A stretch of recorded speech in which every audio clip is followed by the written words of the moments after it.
Alright, so look, I don't have any packages showing up for a little bit, and this channel is mostly an unboxing channel. I am trying to review more stuff on this channel, but it's hard to do because every time I think about, oh, I should review this movie, or I should talk about that, it usually ties into something I'm talking about on my main channel, so I don't really want to do it on this channel. I want it to be on my main channel, so we will see.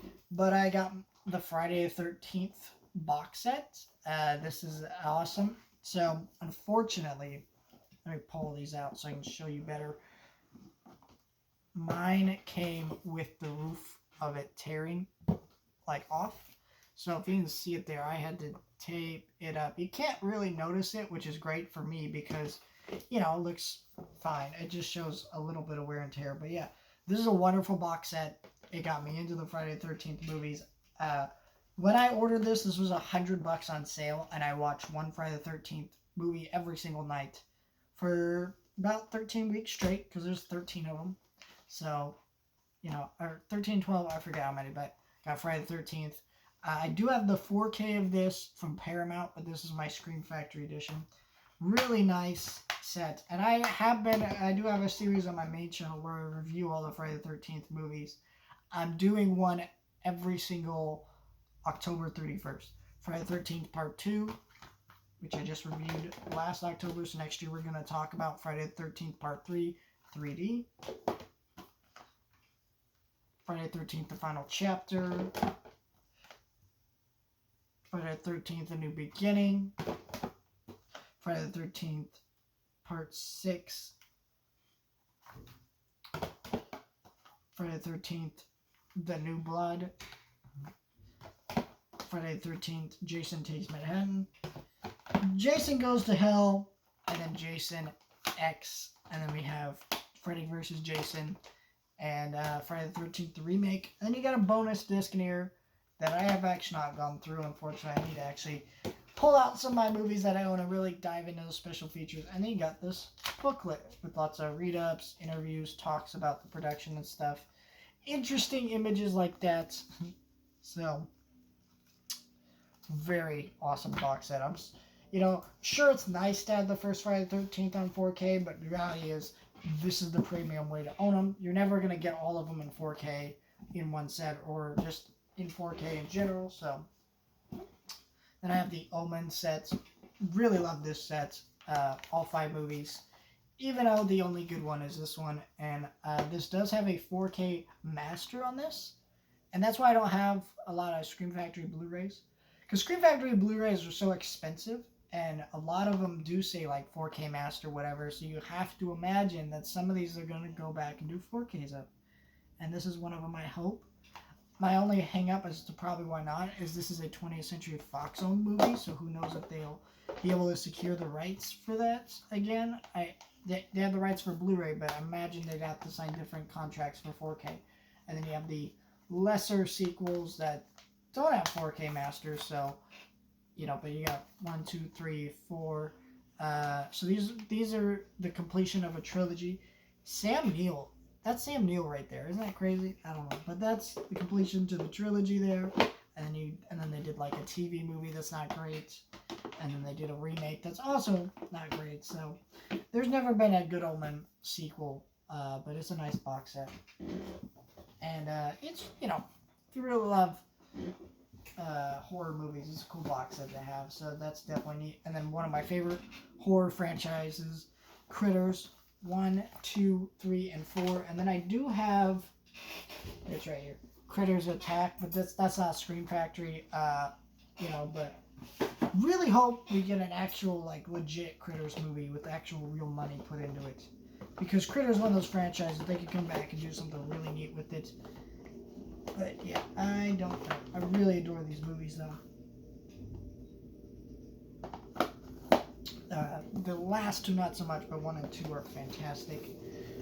And then we'll get into these. So, sorry if you hear noises in my background. The gardeners are gardening right now. They live on 4K. I watched this for the first time this year.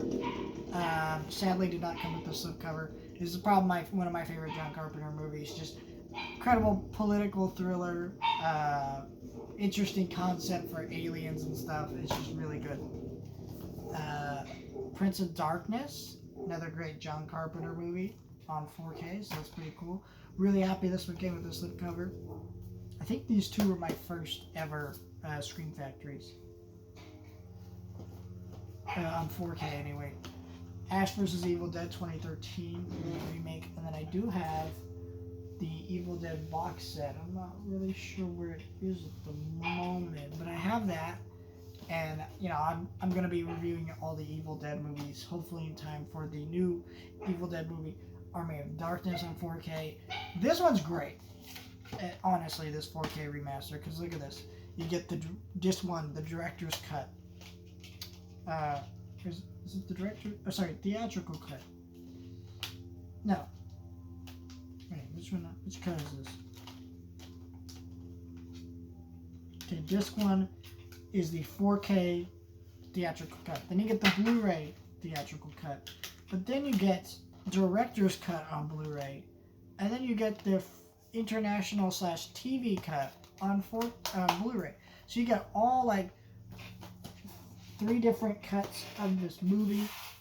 Now the theatrical version is the only one on 4K, unfortunately, but if you pay $30 for this release, that's pretty good. The artwork is gorgeous. Look at that list of special features and stuff there. And then you also get this amazing 4K remaster. So The Howling, I grabbed this one. I think it was $13 on Amazon. It was a great deal, so I grabbed that. Scream Factories don't usually get that cheap. Joe Dante film, right? It's Joe Dante? Yep, Joe Dante. I did not realize that he did this movie. I don't know why I thought that was a John Carpenter movie, but yeah, I was very shocked to learn it wasn't. Child's Play on 4K. I need to get the other ones, but I started with the first one. And this looks fantastic. I love this release a lot. Very interesting to see these movies in 4K. It's so interesting to actually get horror movies in 4K because they are massive upgrades, but they're also not, right? Like, if you're going to get a Star Wars movie in 4K, it's going to look pretty cool. If you get a Marvel movie in 4K, it's going to look pretty cool. Mad Max, whatever you're thinking, like Mission Impossible, Transformers, like a lot of these things are look really cool. But these horror movies are such better improvements because they really have to go in and clean up the source if they're going to remaster these, because they're not so easy to do that. And yeah, so there we go. The Craft. Now this one I had some issues with the disc, and fuck Scream Factory for never fixing it, but we do have The Craft. And I watched that for the first time. Was very excited about watching this for the first time. I thought I would really enjoy it, but I just didn't. And you know, it was a fun movie, but I just didn't get the hype around that one. The over sensationalizing of that movie, I guess. Alligator on 4K, and then we got Alligator 2, The Next Mutation. Wonder why they didn't remaster both these, but it's cool to have nonetheless. Monsters Go Home. This feels very weird being in the Scream Factory line, because, you know, most of the Scream Factory stuff is like legitimate horror, but this is more of like goofy, campy, like sitcom stuff, but it feels like something more akin to be in their Shout Select line, but still really neat, and I do really like the Monsters, and I actually reviewed that movie back before the Rob Zombie film came out, so that was fun. I got Candyman on 4K, excellent 4K remaster, and I really love that movie.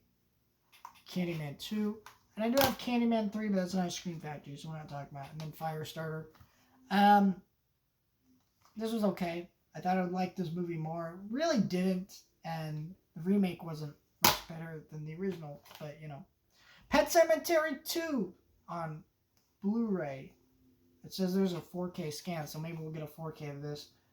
I do have all the Pet Cemeteries on 4K, except for this one, so that'd be nice. They did that, but awesome slipcover. It has reversible artwork and stuff. And then we have Big Trouble in Little Chinatown. This has to get a 4K at some point. I can't imagine they would leave that off the table. So hopefully that happens. Starman, another one I think that will probably get a 4K of, but these are great. So yeah, that's my Scream Factory collection. I got a lot of pretty good movies. Yeah, just awesome stuff. Thank you guys for watching. Like, share, subscribe, and I'll see you guys next time.